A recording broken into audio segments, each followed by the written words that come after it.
Hey guys, Kobe and Tarah Mikacich here out at Freedom Wake Park. Today we're going to do another instructional video for our friends at Monster Tower. We're going to go over beginner wakeboard tricks. So we're going to be going over carving drills and wake jumps. These are two major things that are going to elevate your riding.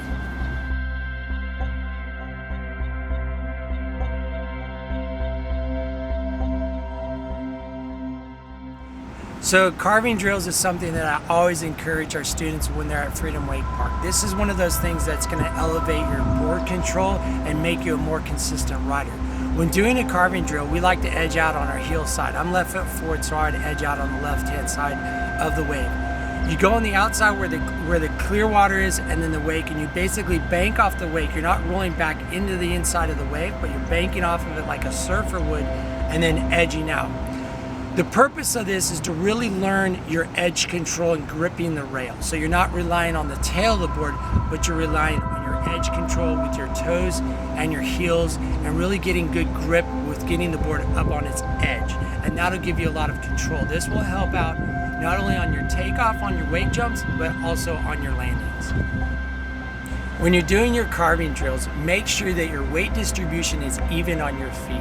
When you're putting down pressure, you want even pressure on your front foot as well as your back foot. So experiment with your weight distribution. Make sure you're centered on the board. The goal for carving drills is to work on both your heel side cut and your toe side cut.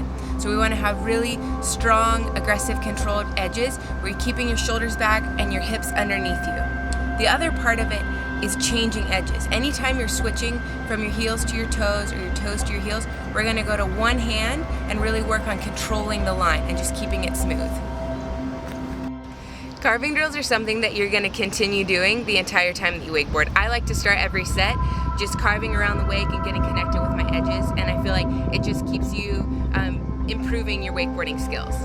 So the next thing we're going to cover is wake to wake jumps. This is something that you can start with one wake jumps to really make sure you have all the elements down, and then we like to shorten the rope and gap wake to wake. There's a few key elements that I think are most important for wake to wake jumps. The first thing is I like to turn in kind of slow. Start your edge real soft and controlled. As you get close to the spray line, that's a good indicator of when you should start edging harder. So as you get to the spray line, get on it a bit, really dig into your edge.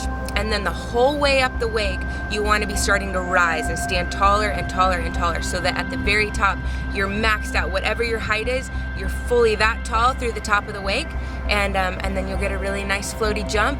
It's also a good idea that when you land, you go to one hand. It'll keep you nice and controlled and not getting a hard tug from the boat.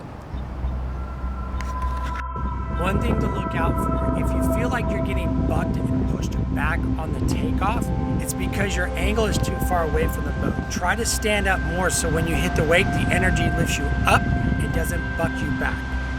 The mistake people make is they try to lift their feet up before they take off completely off the wake. You want to make sure that you're pushing all the way through the wake and making sure that the tail of the board releases nice and clean. There are a few solid keys to really help your toe side wake to wake. The first one is to keep your body in line. So if your board is pointed at the wake, you want your hips pointed at the wake and your shoulders pointed at the wake. That's going to keep you in line and really strong for the leverage that you need. Along with that, we want to keep our back shoulder kind of hidden from the boat. We don't want to be facing the boat, obviously, so if you turn that shoulder, that'll help you. And then I just try to take my midsection and press it forward over my toe side rail and just be really smooth all the way through your takeoff.